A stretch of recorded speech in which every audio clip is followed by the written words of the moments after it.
If Stoicism is supposed to make you stronger, calmer, and more disciplined, why are so many people who follow it still broke? That question should bother you. Because for over 2,000 years, some of the most powerful and wealthy individuals in history followed Stoic principles, not as a hobby, not as a way to feel better, but as a strategy to think clearly, act decisively, and build real power. So what went wrong? Somewhere along the way, Stoicism got watered down, turned into quotes, turned into passive acceptance, turned into something that helps you tolerate a mediocre life instead of escaping it. And that misunderstanding is costing you more than you think. If you are working hard, but your financial situation never really changes, if you consume content, feel motivated for a moment, then fall back into the same patterns, this is not random. It is not bad luck. It is not the economy. It is how you think.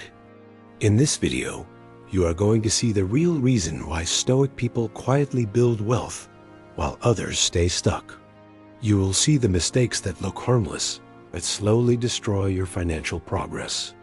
And more importantly, you will understand the one principle that changes everything once you see it clearly. Most people miss it completely. And if you do not catch it, you will keep repeating the same cycle for years without even realizing why. Now let's get uncomfortable, because the first thing you need to see is not a strategy. It is yourself. Chapter 1. The invisible trap that keeps you broke. You do not stay broke because you lack information. You stay broke because you are trapped in a pattern that feels normal. You wake up, you work, you get paid, and somehow the money disappears. You tell yourself you need more discipline, more knowledge, maybe a better opportunity. So you watch more videos, read more advice, save a little, spend a little, and repeat. It feels like progress. It feels like you are trying, but nothing really changes. This is the trap.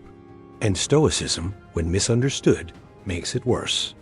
Because you start telling yourself that things are fine the way they are. You say you are practicing acceptance. You say you are focusing on what you can control. But in reality, you are slowly lowering your standards. You tolerate situations that should frustrate you. You normalize financial stress. You convince yourself that wanting more is somehow against Stoic principles. It is not. Marcus Aurelius was not sitting in a corner accepting a weak life. He was running an empire under constant pressure. In Meditations of Marcus Aurelius, Book 2, Paragraph 1, he reminds himself to meet the day with discipline, not passivity. There is a difference between controlling your emotions and numbing your ambition. Most people never see that line, and because of that, they stay stuck in a loop that feels stable but quietly keeps them broke. Here is the uncomfortable truth. If your life does not change, it is not because Stoicism failed you. It is because you used it to justify staying the same. And this leads to a deeper problem that almost nobody talks about. Chapter 2. The lie you were sold about Stoicism. You were not taught Stoicism. You were sold a softer version of it. A version that tells you to stay calm, accept everything, and detach from outcomes. It sounds wise. It feels mature. It makes you look like you are in control. But it quietly removes the one thing that actually creates results. Action with intention. Modern Stoicism has been turned into emotional comfort, something you use to cope instead of something you use to win. You scroll through quotes, you hear about peace of mind, you learn to accept what you cannot control. And without realizing it, you start applying that mindset everywhere, including where you should not. You begin to accept financial stagnation. You begin to rationalize missed opportunities. You tell yourself that money does not matter that much, that you are above chasing success, that you are focused on inner peace. That is not Stoicism. That is avoidance. Seneca was one of the wealthiest men in Rome. He did not reject wealth. He mastered his relationship with it. In Letters from a Stoic by Seneca, Letter 87, He explains that wealth is not the problem. The problem is being controlled by it. There is a critical difference. The real Stoic does not avoid wealth. He becomes dangerous enough to acquire it without being owned by it. But if you believe the modern version, you do the opposite. You distance yourself from money, from ambition, from growth. You become passive in the exact areas where you need to be sharp. And then you wonder why nothing changes. This is the lie. You were taught to feel better, not to become better. And once you see that, you start to realize something even more uncomfortable. The problem is not just what you believe about Stoicism. It is how those beliefs are shaping your daily decisions without you noticing. Chapter 3. The daily decisions that quietly destroy your wealth. You do not go broke in one moment. You go broke in small decisions that feel insignificant. The problem is not what you do once in a while. The problem is what you do every day without thinking. You hesitate when an opportunity appears because it feels uncertain. You delay action because you want to feel ready. You spend to relieve stress because it feels justified. You avoid looking at your finances because it creates discomfort. Each decision seems harmless. Together, they build your reality. This is where most people completely lose control. Not in big dramatic failures, but in quiet patterns that repeat daily. And here is where Stoicism is supposed to make you dangerous, because the Stoics were obsessed with awareness. Not abstract awareness, but moment-to-moment control over thought and action. In Meditations of Marcus Aurelius, Book 5, Paragraph 1, he reminds himself that at any moment he can choose to act with clarity instead of impulse. That is power. But most people never apply this where it matters. They reflect on life, but not on behavior. They think deeply, but act automatically. So the same patterns repeat. The same financial mistakes happen. The same outcomes return. You say you want to build wealth, but your daily decisions are designed to keep you comfortable, not effective. And comfort is expensive. It costs you opportunities. It costs you time. It costs you the version of yourself that would have acted differently. This is the hidden leak. You are not losing money because you lack intelligence. You are losing it because your behavior is not aligned with your goals. And until that changes, nothing else will. But this is where things start to shift. Because once you see the pattern, you can no longer ignore it. And what comes next is where most people either break out of the cycle or stay stuck in it forever. Chapter 4. The moment most people choose comfort over power. This is the moment that decides everything, and most people do not even notice it. It is the moment when you feel resistance, not extreme fear, not panic, just a quiet discomfort that tells you to wait, to delay, to stay where you are. You feel it when you should take a risk but hesitate. You feel it when you know you should act, but choose to think a little more. You feel it when the next step is clear, but it feels easier to stay still. And in that moment, you make a decision. Not consciously. Automatically, you choose comfort. This is where people lose years of progress without realizing it. Because they believe growth should feel smooth. They believe the right path should feel natural. They believe clarity should remove discomfort. That is not how it works. The Stoics understood something most people ignore. Discomfort is not a warning sign. It is a signal. A signal that you are approaching something that matters. Epictetus taught that you cannot improve if you avoid what challenges you. In the Discourses of Epictetus, Book 1, Chapter 2, he makes it clear that progress requires friction, not avoidance. But instead of using discomfort as direction, most people escape it. They scroll, they distract themselves, they justify waiting. They tell themselves they will act later, when they feel more prepared. Later never comes. Because the habit is not delay. The habit is avoidance. And every time you choose comfort, you weaken your ability to act when it counts. This is why two people with the same knowledge end up in completely different places. One moves through discomfort. The other stays trapped in it. Over time, the gap becomes massive. One builds discipline, confidence, and results. The other builds excuses that sound reasonable, but lead nowhere.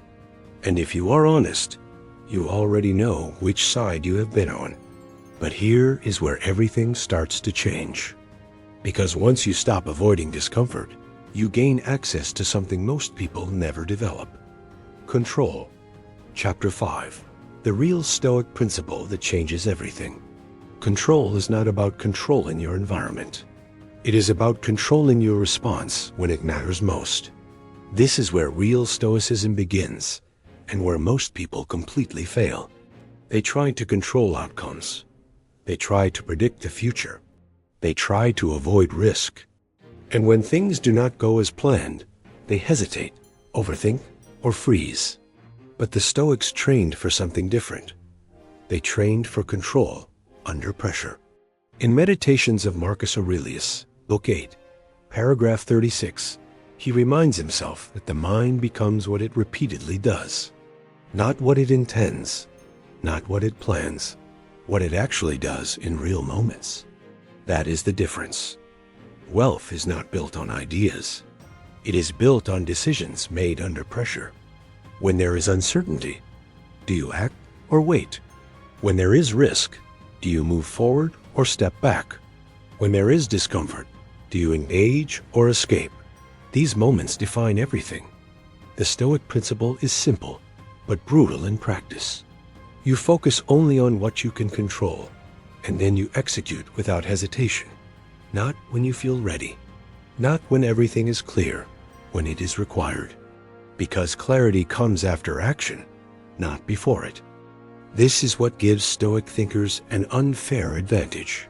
While others are trapped analyzing, they are already moving. While others are trying to feel confident, they are building competence. And over time, that difference compounds. Better decisions, faster action, less emotional interference.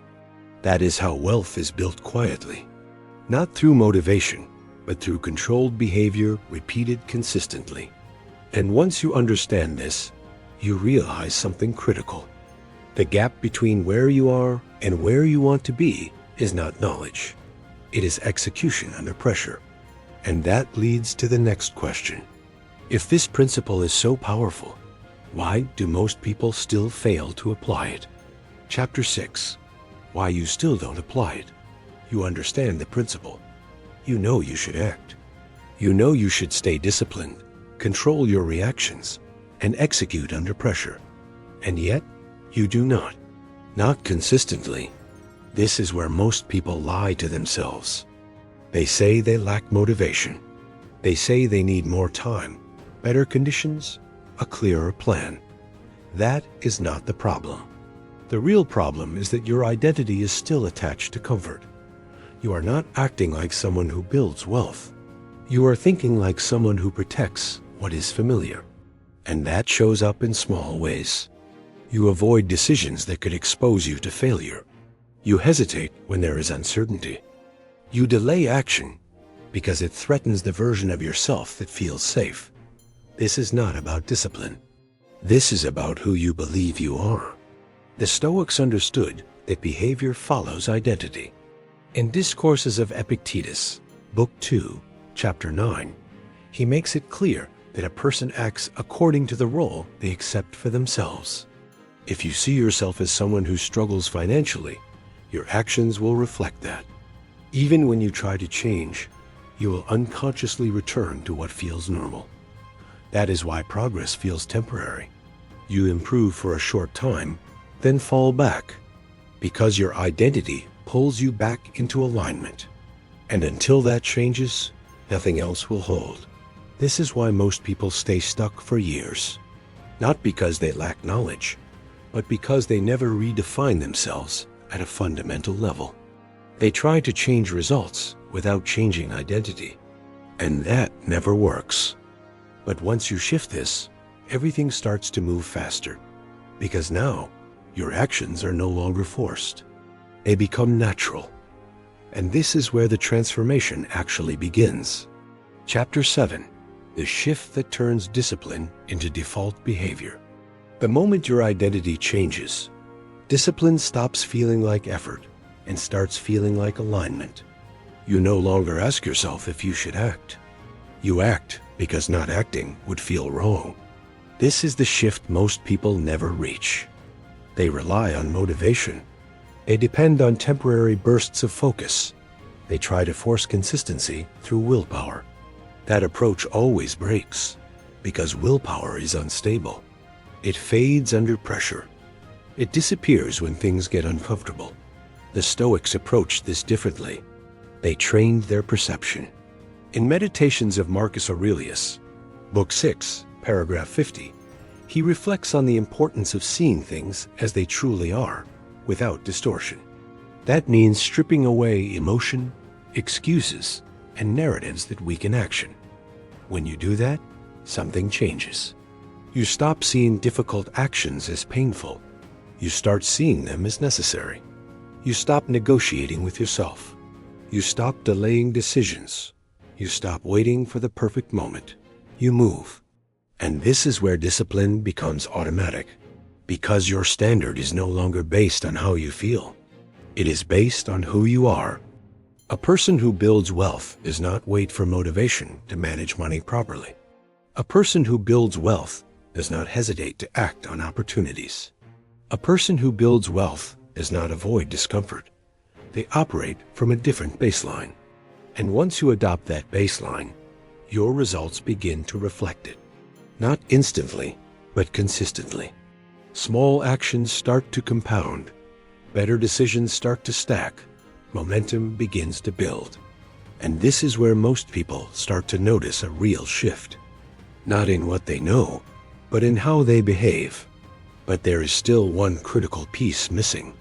Because even with the right identity and discipline, you can still fail if you apply your effort in the wrong direction. Chapter 8. Where you should actually focus your effort. Most people are working hard in the wrong direction. They try to control outcomes instead of controlling inputs. They obsess over results they cannot guarantee and ignore the behaviors that actually produce those results. This is why they feel stuck. They check their bank account, their investments, their progress, and when they do not see immediate change, they lose focus. They adjust constantly. They chase new strategies. They start over. And every time they do that, they reset their progress. The Stoics were precise about this. Focus only on what is within your control and execute it relentlessly. In Enchiridion of Epictetus, Section 1, he separates life into two categories: what depends on you and what does not.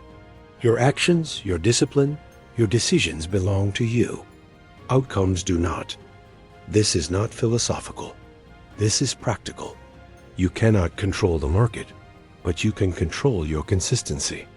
You cannot control opportunities appearing, but you can control your readiness when they do.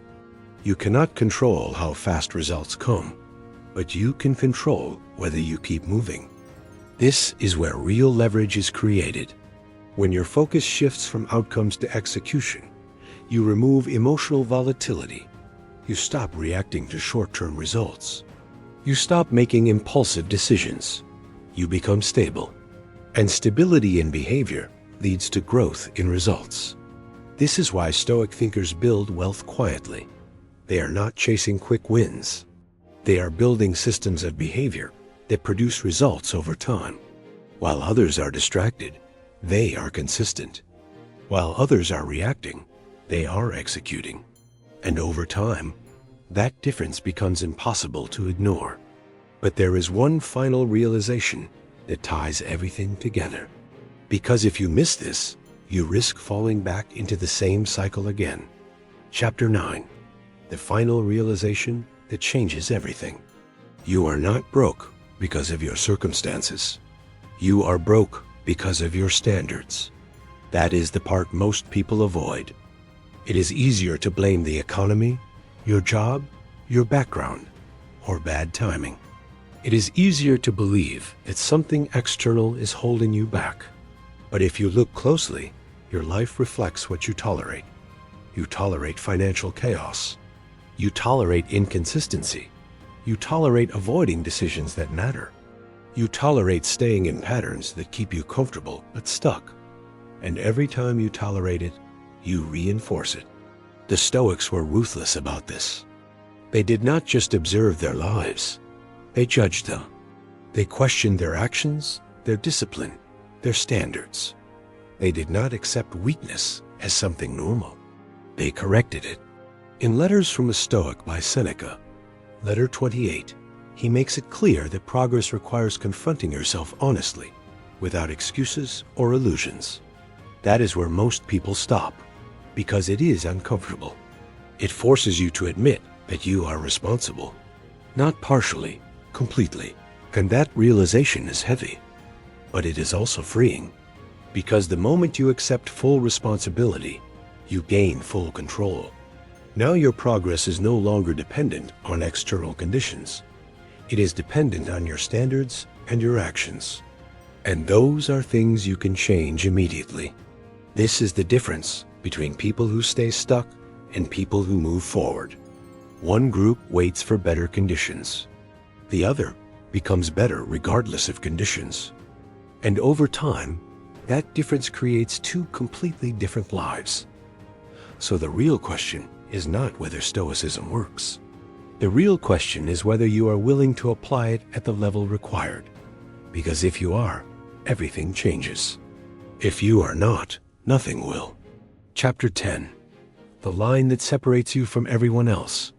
There is a line most people never cross. Not because it is hidden, but because it demands something they are not willing to give. That line is where excuses end. Up to this point, you can still tell yourself a story. You can say you are learning, improving, preparing. You can justify delays, soften your standards, and convince yourself you are on the right path. But once you see everything clearly, that option disappears. Now you know what the problem is. You know it is not lack of information, not lack of opportunity, not bad luck. It is your decisions, your standards, your willingness to act when it matters. And once you know that, there is only one question left. What are you going to do next? Because this is where everything separates. Most people will close this video, feel a moment of clarity, and then go back to the same patterns, the same habits, the same comfort. Nothing changes. A small percentage will feel uncomfortable, not inspired, not motivated, uncomfortable, and they will act. Not tomorrow, not when they feel ready. Now, they will start making decisions differently. They will raise their standards.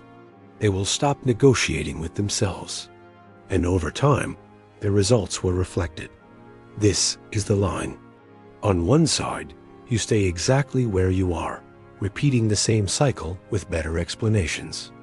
On the other side, you build something real because your behavior finally matches your ambition. There is no middle ground, and no one is coming to push you across. So decide. Chapter 11. What happens when you actually apply this? Once you stop negotiating with yourself, everything starts to shift in a way that feels almost unfair. Not instantly, not dramatically, but consistently. You begin to notice that your decisions are cleaner. You waste less time thinking and more time executing.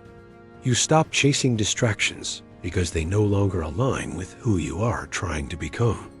Your relationship with money changes first. You stop spending to feel better.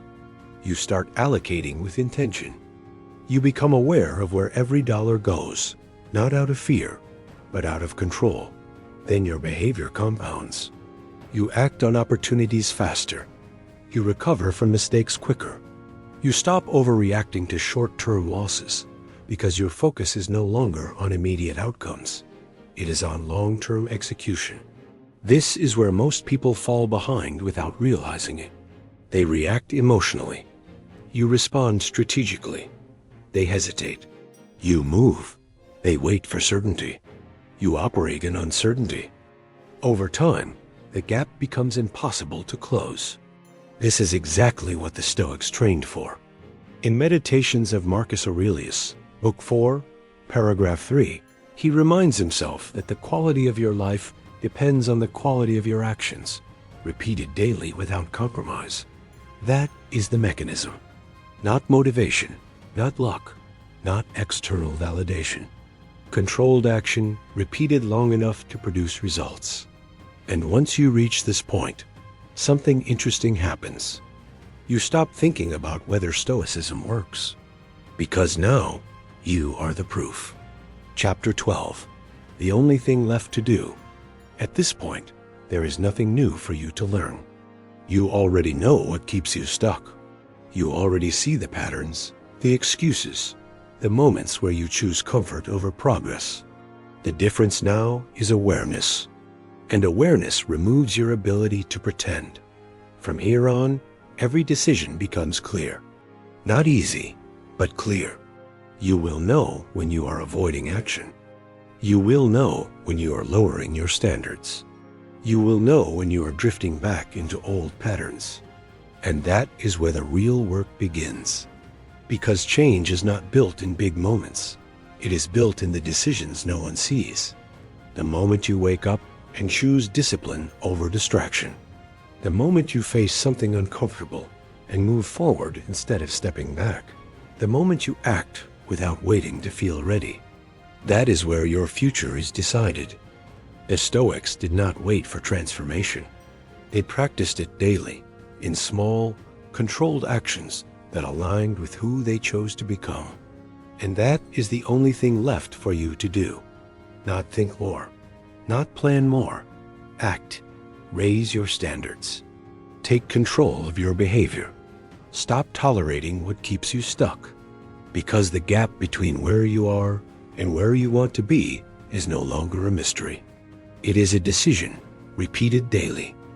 And from this point forward, every result you get will come from what you choose to do next. So choose carefully, because now you know exactly what is at stake.